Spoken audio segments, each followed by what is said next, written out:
This is part 3 of day 4 of the poison husband murder trial. If you have not been following the case, I'm going to give you a quick recap. As always, please, major trigger warning. Corey Richards is currently facing murder charges as well as attempted murder and fraud for allegedly taking the life of her husband, Eric, back in 2022.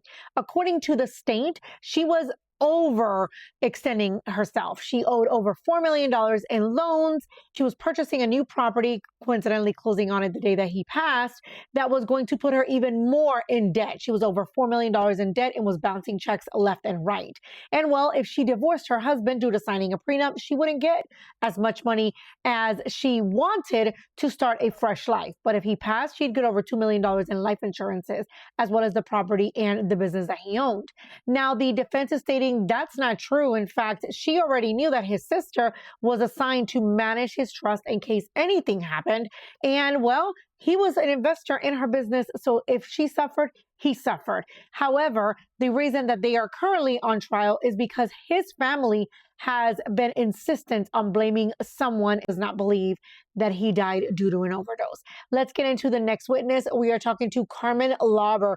Carmen is essentially the drug dealer that gave her different meds. Carmen shares that she used to work for Corey's aunt's cleaning company. So that's how she knew her. Because of the houses that Corey would buy and flip, she would go and help clean them. However, she received a text message from Corey asking her if she knew where she could get any pain meds. They asked her, why would Corey ask you?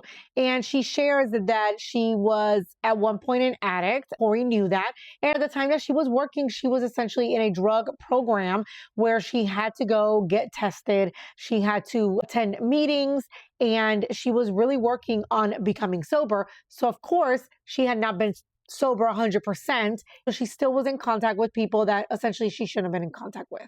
Now, she actually had additional charges that were pending, but she's essentially being given immunity if she testifies against Corey. So the prosecution asked her, what do you understand by the agreement? She says, well, from what I understand is that as long as I testify to the truth, there will be no charges filed back on me as well. So they talk about the fact that after she finds out that he dies, she was kind of concerned, brokenhearted, and was worried that was the reason why he had passed due to the pills that she gave Corey. And that is why she ends up kind of talking to police, doing multiple interviews before supposedly they even offer her immunity to share the different drugs that she had gotten for Corey. And she shared that I believe it was over 10 hours that she had been interviewed where they had not offered her an immunity. The prosecution asked, were you doing this also in hopes to get some type of deal? And she said yes. She goes on to share that Corey actually asked her for drugs 4 different times. The first time she reaches out to her and tells her, hey, you do me a favor. I have an investor that needs pain meds. Can you assist someone? And she said, yeah, I'll see what I can find. What's interesting is that this housekeeper forks out the $600. They give her the pills. I believe it's like 15 to 20 pills. And she turns it over to Corey. The times after that, the second and third time, it was over $1,000 because at this point they were stronger from what I understand. That's when she would leave the drugs in the house that she was rehabbing. Corey would go and pick him up. Of course, Corey prepaid for those because, as I mentioned, it was $1,000. The last time was a few days after the death of Eric. And she tells her, hey, money's going to be at the same house. She goes there. The money's not there. She returns and goes to speak to Corey. That's when Corey says, let me go ahead and write you a check. Now, they did go over the fact that the text messages between her and Corey, as well as between her and the other people that she was in contact with, asking them, that she deleted all of them because, of course, she was on probation in this program. It was not supposed to even be associating herself with anybody that used. In fact, she was trying to purchase them. So that's why it's deleted. It's gone. They can't find it. And she goes on to share what was the process. She would reach out to someone. And the last 2 times, she actually had to drive farther out, which she brought a friend. That friend drove her, would meet the person. And she said that the entire time that she's waiting, she's texting her saying he's taking longer than expected. He would come and get the money, go get it and come back. She said it would be put in a little bag, had about 15 to 20 pills, but that she didn't, count them to confirm that what the amount that she had. Now, what's interesting is that one of the occasions she asked her, Corey supposedly asked her, can you get something strong? She said, listen, when you're buying this like this, you get what you get. They don't even supposedly tell her what pills they're even giving her. However, one of the people that sold her pills told her that they were fentanyl. Now, she also shares that she ends up getting in trouble because she was unable to attend like the drug meetings or getting there late because she was meeting these people. That Corey actually wrote her 2 letters as if stating that she in fact did the community service that was required, but she ends up getting in trouble because I guess they didn't believe the letters. She ends up going to jail for a day.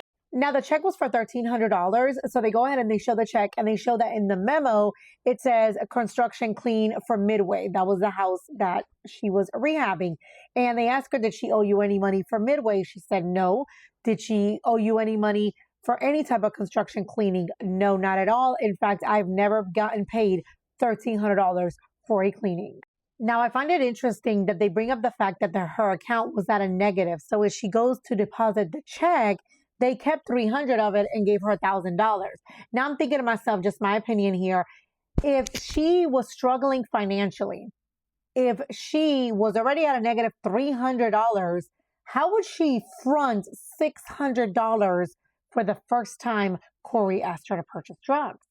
Now the pills usually cost $1,000. Corey gave her $300 were owed to the bank. She has $1,000. Then they ask her, well, how much did you pay? And she's like, well, Nick had 300. So then I had 300. And then the remainder, I don't even understand. Because even the prosecution was like, that's not adding up. No, it's not adding up. And even when y'all added it together, it still didn't add up. How is it possible that she was left over with $1,000 to pay for this? But she's saying that Nick gave 300. She gave 300. And then he got the balance of the rest. I'm not understanding. Now, later on, she shares that the person that was selling it to her reaches out to give her a heads up and let her know that she has more later on. She reaches out to Corey, and Corey's like, my investor already left town. Now, in the next video, I'm going to do the defense's cross-examination. This is, I don't know. Let's listen to the defense's cross-examination next. Talk to you soon.